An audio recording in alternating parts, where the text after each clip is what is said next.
We're here today at Watercress Fest to talk about some of the environmental issues that we face. And today I got Cheryl Cheadle here, and she's going to show us some ways that the average resident can and will help the environment. So here you go, Cheryl. Hi, thank you, Zach. And I'm very excited to be at the first Watercress Fest. I got this invitation about 3 months ago, and that's how you have to do it, because Blue Thumb staff members and a lot of the volunteers are out there today doing great things to help people understand how to take better care of our earth.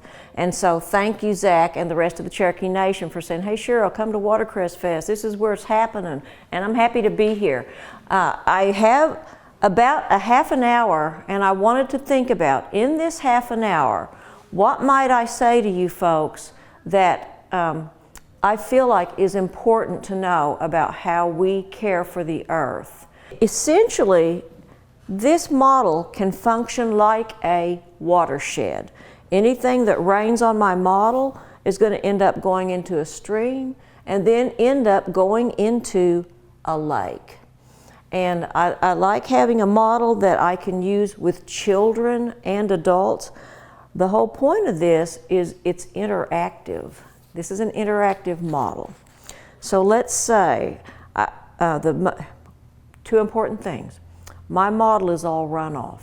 There are no places within my model for infiltration. And on my model, pollution has a color. And I do that for dramatic impact so we can really see what I'm talking about. So in real life, pollution may not always have a color. I like to start with when you're driving down the road or bicycling somewhere on a rainy day and you see those storm drains at the side of the road, maybe there's water rushing into them. Where's that water going? And it might be clear to us that that's going to go to a stream or a pond. Do we understand that that water won't be cleaned up?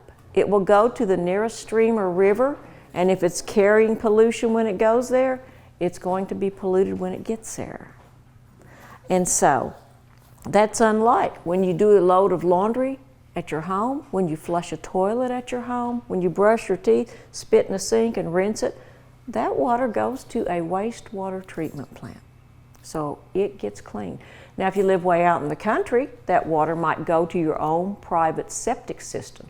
Well, once again, that's a situation that helps get that water clean. All right, I'm just going to introduce to you a few of the important and common non-point source pollutants, okay? Non-point source pollution is the pollution that can come from a lot of different places in a lot of different amounts, and because a lot of people contribute to it, it can add up and become a problem. Let's say that we're going on a road trip, but doggone, our car overheated. And in that overheating, we got some antifreeze out on the street. And you can picture that if I am in a 5th grade class, I have several young students helping me to be a polluter. But don't worry, I get to tell them, hey, this is how you stop doing that, okay? So don't worry that I'm leaving the message with them, hey, I got to pollute today. No, you got to pollute, then you got to clean up. And it'd be better if they didn't pollute at all. But with my model, it's better than in the real world. Maybe you have an oil leak. I've got 2 cars, they can both have some problems. Maybe we have a farmer growing some crops. And I'm just going to put a little soil on the farm to represent doing some planting, okay? And some crops growing. But also a possibility for some bare soil is up on a construction site. And I'm going to put a little soil up there. So eroding soil can be an issue. Now, it's really possible that our farmer may need to use some fertilizer. Fertilizer feeds plants. If fertilizer feeds plants on the farm, and let's put some on the golf course, and feeds the picky little grass on the golf course, what do you think it does if it should run off into water? What do you think it might feed? And the kids are so good these days. The teachers are doing a good job. Sometimes they say seaweed. Well, of course, what we're looking for is algae, and that can be an issue. But let us continue. Let's say that our farmer had the need to use an insecticide, which falls under a basic category of pesticide. And what we need to know is a word ending in "side." That's a killer. It's going to kill. So we're going to put some pesticide on so that the bugs don't eat all the crops. We're going to put an herbicide, still falls under that basic category of pesticide, on the golf course because somebody complained about the dandelions. Here's something about dandelions. They are some of the very earliest blooming flowers that are needed by our early emerging butterflies and bees. So in my yard, dandelions are quite welcome. And this is my dog. My dog's here and he started scratching for fleas. My dog was crying and I thought, "Hey Ralphie, what's wrong?" And I said, "Okay, Ralphie, I love you, and I'm going to put a flea and tick killer on the yard." All right, so these are some of the things, just a few of the things in the world that can end up becoming non-point source pollution. Now, I don't know if you think stuff like this can really happen, but we're going to see what happens now when a rain comes. And remember, I did tell you my model's 100% runoff, unlike the real world, and that my pollution has a color. And have you thought lately where your drinking water comes from? In Oklahoma, 80% of us use drinking water from a surface system, mostly lakes, in some cases rivers. But so we're using water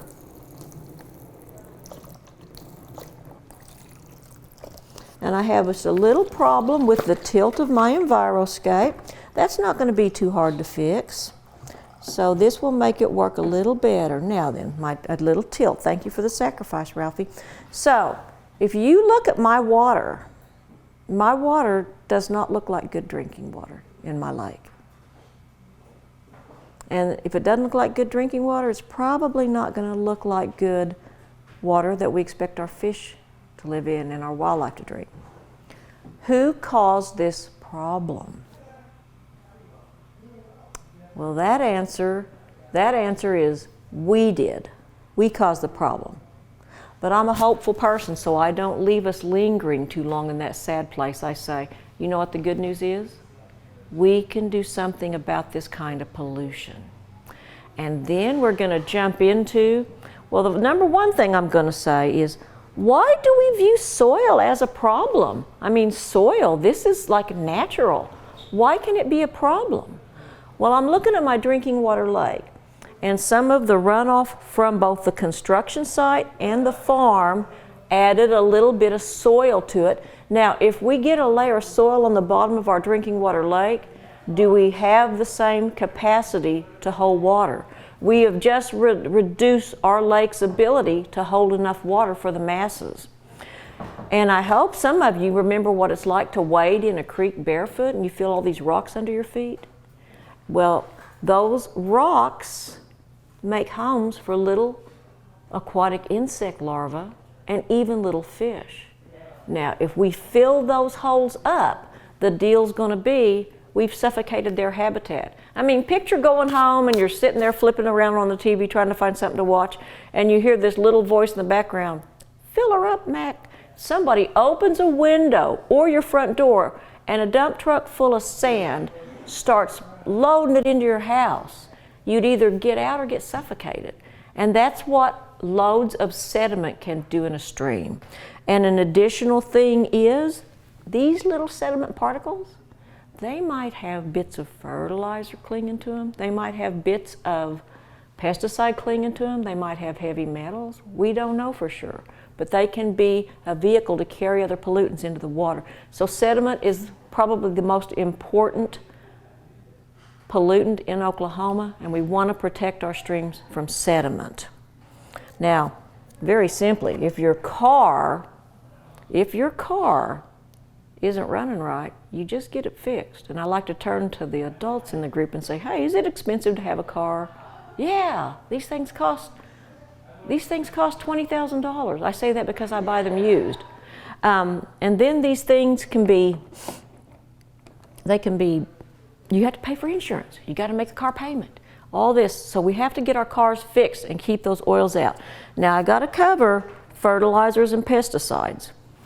There is a time and place for chemical use. Most people feel that that is true. I'm happy because on my own little piece of property, I don't use these. Although I'm getting some tomato plants, will I give them a little taste of fertilizer? Maybe. What does fertilizer do when it goes into the water? We talked about that a little bit. It's going to feed the algae. We got to keep in mind, algae is part of the food chain. Algae in our streams, rivers, and lakes is expected. But when the runoff from the land carries things that feed that algae, it can get out of proportion and can end up doing a lot of damage. Now the pesticide, when it runs off of our properties and gets in the water, it's fairly clear what it's liable to do. It can kill. And one of the things we want to really watch for is killing those little bugs in the water. And you might say, you know, who gives a hoot about a little bug? Okay, now let's just stop right there and think a minute. Think about the food chain. And what we have going on is you got the sunshine, you got some algae in the water, the right amount of algae, and you've got the little bugs that are the top consumer for the algae, and then you've got what that's eating the little bugs? You got fish. And everybody knows streams should be good for fish. So we have to keep in mind a whole ecological concept. Insects are important and we need them. You will never see a mother bird feeding its baby a sunflower seed. You'll see them feeding them insects. So conserving our insects is critical. You'll notice that I have a beautiful riparian zone right here, okay? My beautiful riparian zone is for those birds, and maybe a squirrel, and maybe a raccoon, maybe a garter snake, maybe a box turtle. But over my whole watershed, I only have one area where the stream has a riparian zone, that zone of natural vegetation along it. Now, if we'd left riparian zone all around my streams, then we would have had a way to protect them. And then if we had taken what we know about protecting, like I'm gonna be very careful if I use fertilizers. And here's the first thing I'm gonna do. If I'm gonna use chemicals, I'm gonna give you a hint. What am I doing? Reading the label. I wanna know, do I really need it? How much of it do I use? I'm never gonna put it out before a big rain. And I am for sure gonna go take some of my soil and get it tested by OSU, because I may not even need it. Too much in the way of fertilizer or too much in the way of pesticides hurts our environment, and we can be good stewards and be very cautious if we use these at all. Now I told you about the riparian zone, and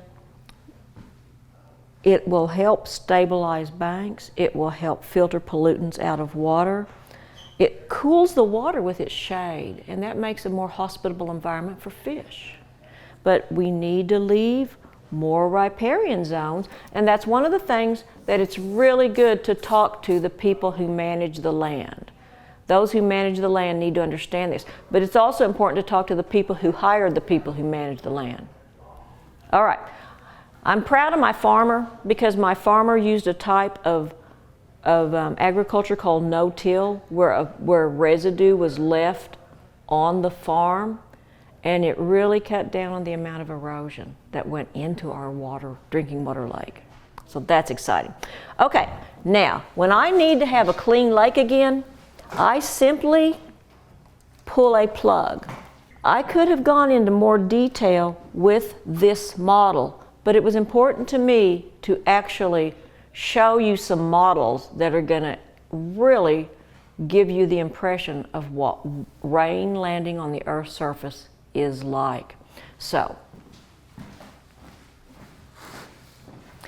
this model I'm extremely proud of because I built it and I collected my soil samples.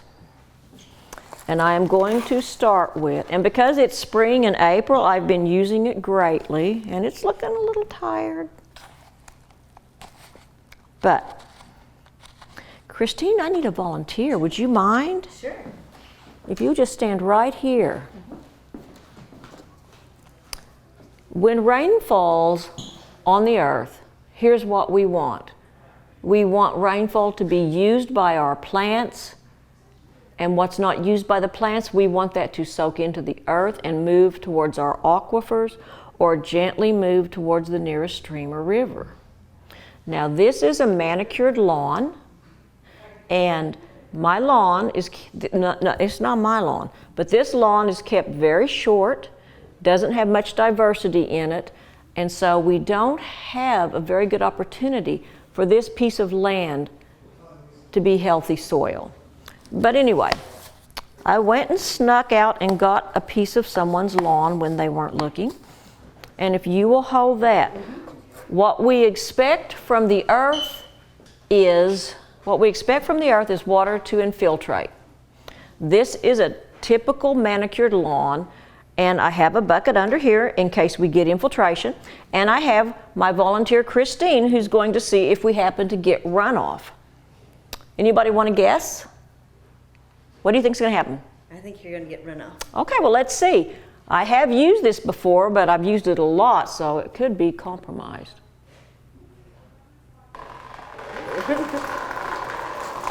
All right, I am getting some infiltration.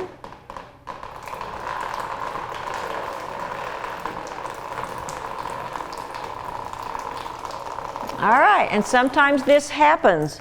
When you use a microcosm of the real world, sometimes what you hope happens doesn't. And instead of getting runoff today, I'm getting infiltration, and I don't understand it because last week I got runoff, but that's the risk we take when we use a model, and I'm okay with that.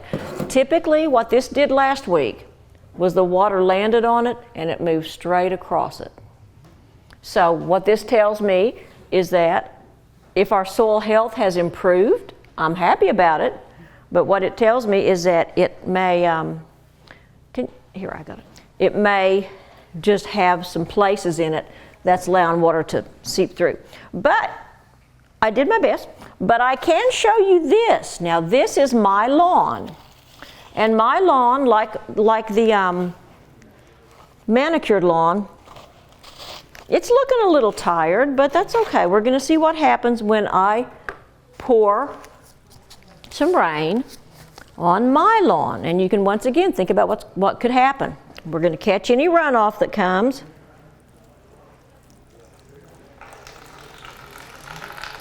You can see that immediately my lawn allowed water to soak through. And it's going to hold that water with no runoff. This is what you want, and you can manage your own yards to have healthy soil and to pull water in. Not only is it going to be better for the plants and for your yard, it is also going to help stop flooding. My yard can help stop flooding. Typically a yard like this bad boy, who didn't work like I wanted it to, but typically a yard that's kept like this is going to be runoff. Not much better than a Walmart parking lot. All right, now let's see what happens when it rains on a parking lot. I'm sorry, it's not a parking lot, it's a construction site. Okay, this is a construction site.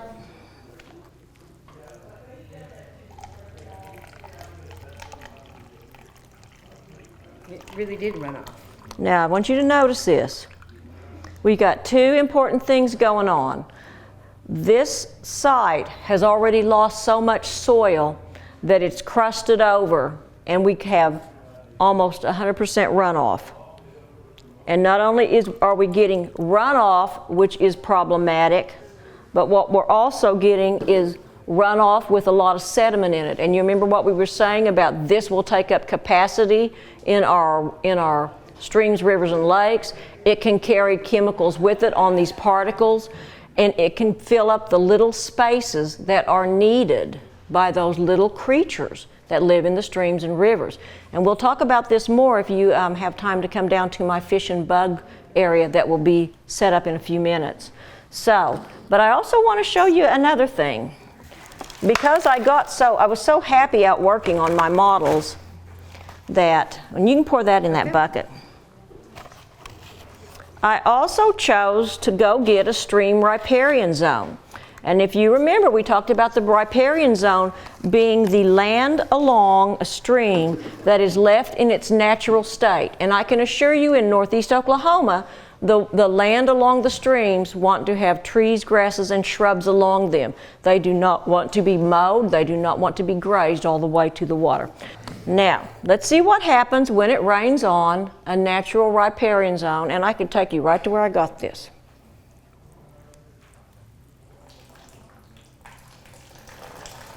We are getting zero runoff, 100% infiltration.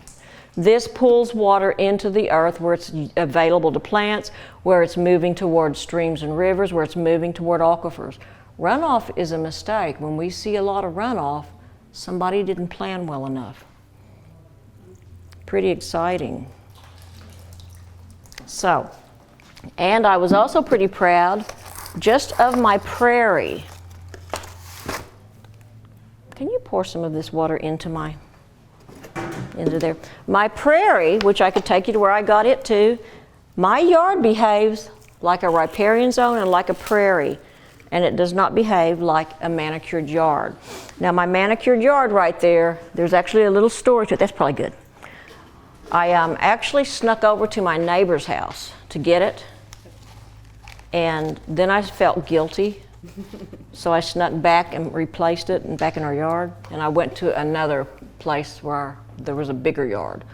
Anyway, I was doing this at nighttime, so I don't mean to come off like a sneaky criminal, but then when I went back to check on it the next day, I realized I'd flopped it in there upside down. So it still kind of smacks of somebody's been messing in my yard.